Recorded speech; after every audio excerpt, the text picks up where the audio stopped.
नमस्कार, मैं सुधांशु सिन्हा, एससीएस में आपका स्वागत है। आज हम लेके आए हैं एक विशेष कार्यक्रम करियर काउंसलिंग, जिसके अंतर्गत विभिन्न विषयों पे हम जो शहर के जो गणमान्य शिक्षक हैं, विषय के जो विशेषज्ञ हैं, उनसे हम बातें करेंगे और उनसे जानने का प्रयास करेंगे कि किन किन विषयों की तैयारी करने से किन किन क्षेत्रों में सफलताएं मिल सकती हैं और क्या टाइम मैनेजमेंट होना चाहिए, बच्चों की पढ़ाई का क्या पैटर्न होना चाहिए और किस तरीके से बच्चे स्टडी करें जिससे उन्हें जो है परीक्षा में आसातीत सफलता मिल पाए और वो मेहनत जो है वो करें और उस मेहनत का रिजल्ट आ पाए। दिनों के बाद पॉलिटेक्निक की परीक्षा होनी है, 28 तारीख को पॉलिटेक्निक की एग्जाम होनी है जो स्टेट लेवल पे होनी है। उस संदर्भ में हमने आज अपने स्टूडियो में इन्वाइट किया है शहर में पॉलिटेक्निक गुरु के नाम से प्रचलित सौरभ श्रीवास्तव को। आप सभी इस नाम से परिचित है, आइए हम उनसे मुखातिब होते हैं और जानते हैं कि किस तरीके से पॉलिटेक्निक की परीक्षा की तैयारी करनी चाहिए, क्या क्या प्रक्रियाएं होनी चाहिए, बच्चों को क्या मार्गदर्शन मिलना चाहिए और किस तरीके से वो बच्चों को प्रेरित करते हैं, बच्चों के बीच किस तरीके से लोकप्रिय हैं और क्या राज है इन चीज़ों का, उन्हीं से जानते हैं, उन्हीं की जुबानी जानते हैं। आइए सबसे पहले हम मिलवाते हैं सौरभ श्रीवास्तव से। जी सौरभ जी, आपका बहुत बहुत स्वागत है एससीएस स्टूडियो में। सौरभ जी, जैसा कि दरभंगा शहर में एक कॉमन चीज़ें हो गई हैं कि विभिन्न परीक्षाओं की तैयारी कराई जा रही है, विभिन्न संस्थाओं के द्वारा तैयारी कराई जाती है, तो अभी जो देखा जा रहा है, जो पॉलिटेक्निक की जो परीक्षा चल रही है, जो आगामी 28 तारीख को होनी है, उस संदर्भ में जो तैयारियों का जो आकलन किया जा रहा है, तो उसमें एक नाम उभर के आ रहा है, सौरभ श्रीवास्तव का नाम उभर के आ रहा है और लोग आपको एज ए पॉलिटेक्निक गुरु के रूप में जानते हैं और सही में इसकी पहचान भी है, क्योंकि मैंने भी देखा है कि बहुत सारे एग्जाम हुए हैं पॉलिटेक्निक के जिसमें आपके के जो स्टूडेंट्स हैं वो झारखंड लेवल पे, बिहार लेवल पे भी उन्होंने काफ़ी सफलता पाई है और अपने जिले का नाम रोशन किया, आपका भी नाम रोशन किया है। तो किस तरीके जो तैयारियां अभी जो हो रही हैं, जो अंतिम फेज में तैयारी का समय हो गया है पॉलिटेक्निक एग्जाम को लेकर के, तो किस तरीके से आप बच्चों के बीच वो करवा रहे हैं, तैयारी करवा रहे हैं? सेल्फ स्टडी की जब बात आती है तो बच्चे को सही मार्गदर्शन की जरूरत होती है।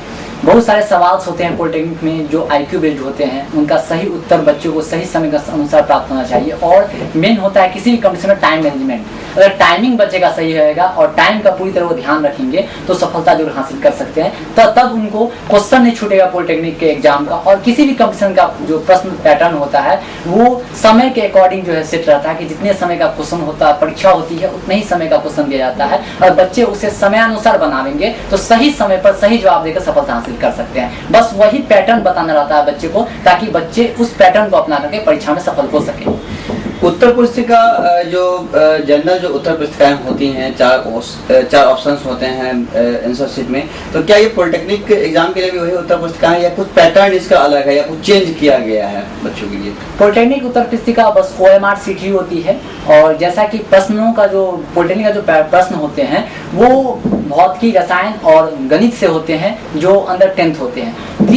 30 क्वेश्चंस जो है भौतिकी से, 30 रसायन से और 30 गणित से पूछे जाते हैं। टोटल अंडर 10 के क्वेश्चंस रहते हैं और उन 30 क्वेश्चन जो 30 चैप्टर वाइज क्वेश्चन रहते हैं, 30 विषय वाइज क्वेश्चन रहते हैं। टोटल 90 प्रश्नों का जो क्वेश्चन होता है उसके लिए 2 घंटा 15 मिनट का समय दिया जाता है। तो इसमें जो उत्तर पुस्तिका का इस्तेमाल किया जाता है वो होता है OMR शीट, जिसमें प्रत्येक क्वेश्चन के सामने 4 गोले दिए जाते हैं। 450 अंक, 450 अंक के प्रश्न होते हैं इसमें OMR शीट में। उसमें 3 पेपर होते हैं, फिजिक्स, केमिस्ट्री और मैथ के 30 क्वेश्चन होते हैं और प्रत्येक क्वेश्चन 5 नंबर का होता है। तो टोटल 90 गुने 5 450 मार्क्स का पूरा परीक्षा होती है। जी।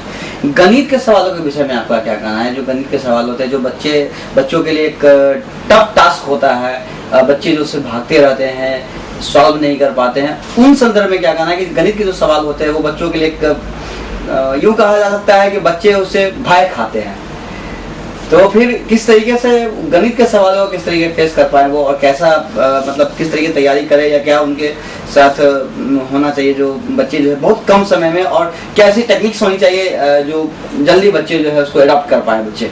गणित जैसा सभी जानते हैं गणित समंदर होता है। गणित का फिक्स अगर चैप्टर भी दे दिया जाता है तो भी सवाल फिक्स नहीं होते हैं। तो उसके लिए बच्चे को जो है सो थॉरो रीड करते हुए प्रत्येक कंसेप्ट को, प्रत्येक थ्योरम को क्लियर करते हुए साथ साथ ट्रिक का इस्तेमाल करना चाहिए, क्योंकि बहुत सारे ऐसे सवाल हैं जो जनरल तौर पे 10 मिनट में बनते हैं, लेकिन अगर उसे ट्रिक के द्वारा बनाया जाए तो 10 सेकंड में वो क्वेश्चन सॉल्व किए जाते हैं। और ऐसे ही प्रश्नों का समावेश बिहार पॉलिटेक्निक की परीक्षा में होता है कि गणित के वैसे ही प्रश्न दिए जाते हैं जो ज्यादातर ट्रिकी होते हैं और ट्रिक पे बनते हैं, और बच्चे को ट्रिक की जानकारी रहेगी तो ट्रिक पर वो क्वेश्चन बनाकर सॉल्व कर सकते हैं। रही बात की हेजिटेशन की गणित गणित के प्रति। तो ऐसा अक्सर देखा जाता है कि गणित के मार्क्स पर ही पूरा पॉलिटेक्निक का मार्क्स डिपेंड करता है या किसी भी परीक्षा का। तो बच्चे को शुरू से गणित से भय होता है, लेकिन गणित प्रैक्टिस का चीज है। अगर निरंतर अभ्यास गणित का करेंगे। चलिए सौरभ जी, जैसा कि सौरभ जी बता रहे हैं कि जो गणित है उससे डरने की आवश्यकता नहीं है, उसे फेस करने की जरूरत है और कहीं से भी भय खाने की आवश्यकता नहीं है। जो सर ने ट्रिक दिया है, जिस तरीके से सर इंस्ट्रक्शंस दे रहे हैं, उसको अगर फॉलो किया जाए तो बहुत कम समय में ही आप जो है उसमें महारत हासिल कर सकते हैं और बहुत ही अच्छे तरीके से आप उन सवालों को सॉल्व कर सकते हैं, उनका जवाब दे पाते हैं और बहुत निर्भय होकर आपको सवालों के जवाब देने की जरूरत है। कहीं से हेजिटेशन नहीं होना चाहिए, कहीं से कोई हिचक नहीं होना चाहिए। सौरभ से हमने बहुत सारी बातें की हैं और अब एक वक्त हो गया है ब्रेक का। ब्रेक के बाद जब हम लौटेंगे तो सौरभ से बात करेंगे और जानना चाहेंगे कि परीक्षा का क्या पैटर्न है, क्या परीक्षा के पैटर्न में कुछ तब्दीलियां लाई गई हैं, उसके रिजल्ट किस तरीके से पब्लिश होते हैं, उसकी क्या प्रक्रियाएं होती हैं, इन सारी चीज़ों, क्या नेगेटिव मार्किंग भी होती है। जो अभी का एक स्टैंडर्ड ये हो गया है कि जो भी एग्जाम्स होते हैं, कॉम्पिटिटिव एग्जाम्स होते हैं, उन एग्जामों के भी एग्जाम को जब मार्किंग होता है वो नेगेटिव मार्किंग कर दिया है। जनरली जो कॉन्सेप्ट देखा जाता है कि 4 क्वेश्चंस पे 1 क्वेश्चन माइनस कर दिया जाता है नेगेटिव मार्किंग के लिए। तो इन सारे सवालों का भी जवाब हम तलाशने के प्रयास करेंगे सौरभ जी के साथ। हम जब ब्रेक से लौटेंगे, एक वक्त है हमारा कमर्शियल ब्रेक का, मिलते हैं छोटे से ब्रेक के बाद, कहीं जाइएगा नहीं, वक्त है कमर्शियल ब्रेक का। ब्रेक के बाद पुनः आपका स्वागत है और आज हम आपको दिखा रहे हैं एक स्पेशल कार्यक्रम जिसका नाम है कैरियर काउंसलिंग, जिसके अंतर्गत हम विभिन्न जो सब्जेक्ट्स के महारत हासिल हैं दरभंगा शहर में, जो टीचर्स हैं, जो अध्यापक हैं, प्रोफेसर्स हैं, उन हमारा प्रयास है कि उन लोगों को हम अपने स्टूडियो में आमंत्रित करें और बच्चों के बीच विभिन्न सब्जेक्ट्स पे जो भी परेशानियां उनको होती हैं उन पर काउंसलिंग कराएं, जिससे बच्चों को कम समय में ही परीक्षा की तैयारियों में किस तरीके से सफलता मिल सके। उन विषयों पे हम बातचीत करते हैं और प्रयास करते हैं कि बच्चों को ज़्यादा से ज़्यादा फायदा पहुँच सके, ज़्यादा से ज़्यादा बेनिफिट्स हो सके, कम से कम समय में वो तैयारी करके वो ज़्यादा बेनिफिट्स उठा सके। सेल्फ स्टडी पर हमने जितने भी टीचर से बात की है, सभी का एक ही बात कहना है कि सेल्फ स्टडी पे आप ज़्यादा फोकस करें। जितना ज़्यादा सेल्फ स्टडी करते हैं वो आपके लिए बहुत ही ज़्यादा फायदेमंद होता है और वही सही रूप में जो है आपका रिजल्ट मेकिंग जिसको कर सकते हैं, वो आपका रिजल्ट तैयार करता है। तो सौरभ जी से बात कर रहे थे ब्रेक पर जाने से पहले कि किस तरीके से पॉलिटेक्निक एग्जाम की तैयारी होनी चाहिए और किस तरीके से बच्चे पॉलिटेक्निक की तैयारी कर सकते हैं जिससे अच्छा रिजल्ट उनका आ सके। सौरभ जी, ब्रेक के बाद पुनः आपका स्वागत है। सौरभ जी, हम ये जानना चाह रहे हैं कि उत्तर पुस्तिका जो होता है पॉलिटेक्निक का जो होता है वो किस प्रकार का होता है और बच्चे से किस तरीके से उसको जवाब दें जिससे मतलब उत्तर पुस्तिका में गलत राइटिंग के कारण छटना ना पड़े।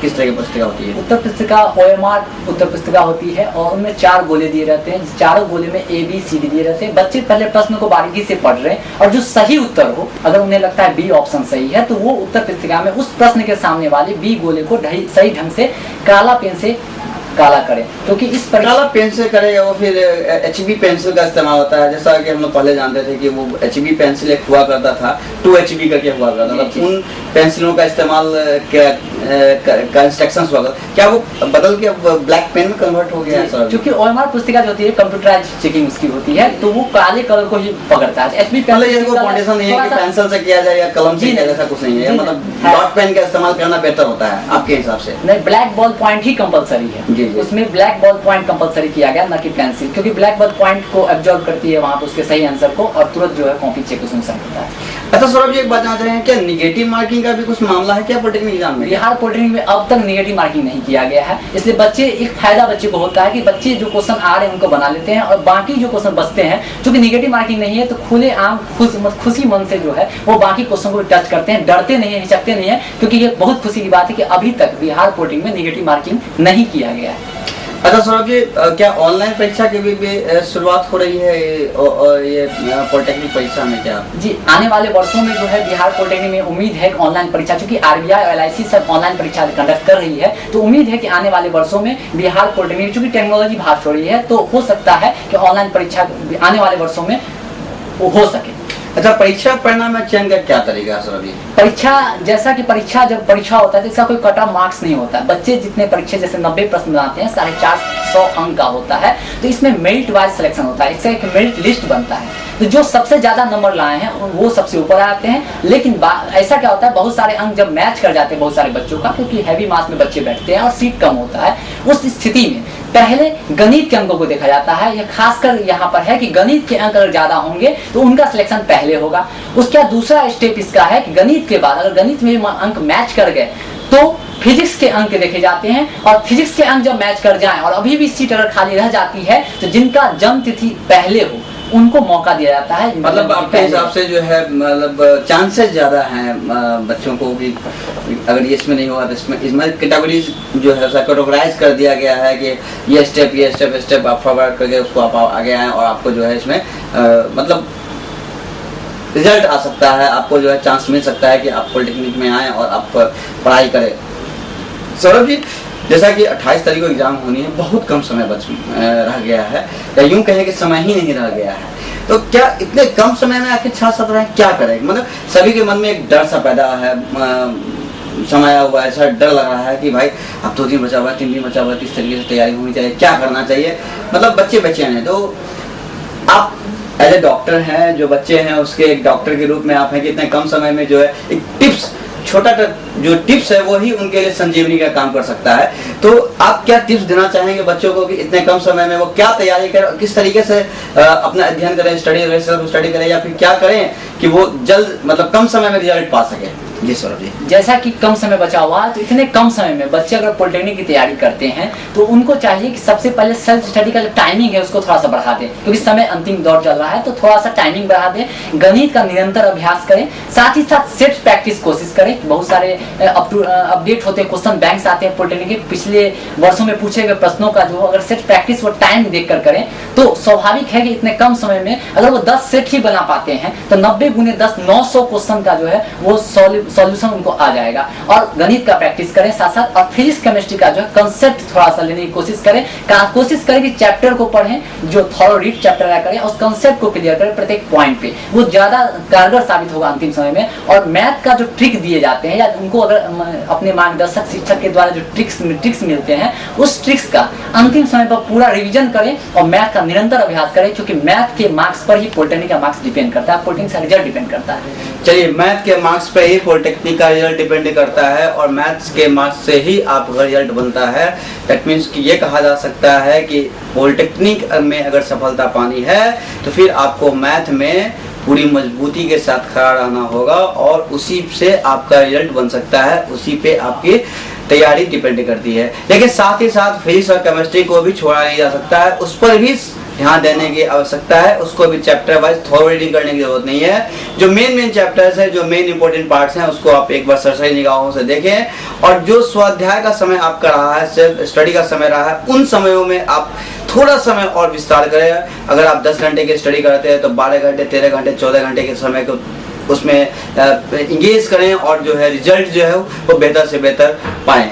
आज हमारे साथ स्टूडियो में श्रीवास्तव, जो पॉलिटेक्निक गुरु के नाम से दरभंगा शहर में प्रसिद्ध हैं, वो हमारे स्टूडियो में आए और बच्चों के बीच बच्चों को बताया कि किस तरीके से बच्चे पॉलिटेक्निक की तैयारी कर पाएं और बेहतर से बेहतर रिजल्ट लाएं शहर में और शहर का नाम रोशन कर सके। हम श्रीवास्तव जी का आभार व्यक्त करते हैं कि वो हमारे स्टूडियो में आए, उन्होंने अपना कीमती वक्त हमें दिया। हम आपको बताते हैं कि इसी तरीके से हम विभिन्न विषयों के जो विशेषज्ञ हैं उनको भी अपने स्टूडियो में बुलाएंगे और प्रयास करेंगे कि बच्चों के बीच एक नई ऊर्जा का संचार किया जाए और एक नए चीज़ों को हम प्रोवाइड करने की कोशिश करेंगे, जिससे बच्चे जो हैं अपने जो पढ़ाई के जो भी पढ़ाई के दरमियान जो उन्हें कठिनाई होती है उन चीज़ों में कठिनाई महसूस नहीं करें, खुल करके वो सामने आए और अपने शिक्षकों से, जो हमारे गेस्ट हैं, उनसे भी बात करें, उनसे जो भी जानकारी वो चाहते हैं वो लेने का प्रयास करें। हम उसमें मददगार होने की कोशिश करेंगे और हमारा जो प्रयास है, जैसा कि हमारे चैनल का नाम है SCS न्यूज़, हमारे चैनल का नाम है, हमारा नाम ही है आपकी खबर, आपका भरोसा, उन चीज़ों पे हम कायम रहते हुए हम आपके बीच हैं, आपके साथ हैं और आपके साथ ही रहेंगे।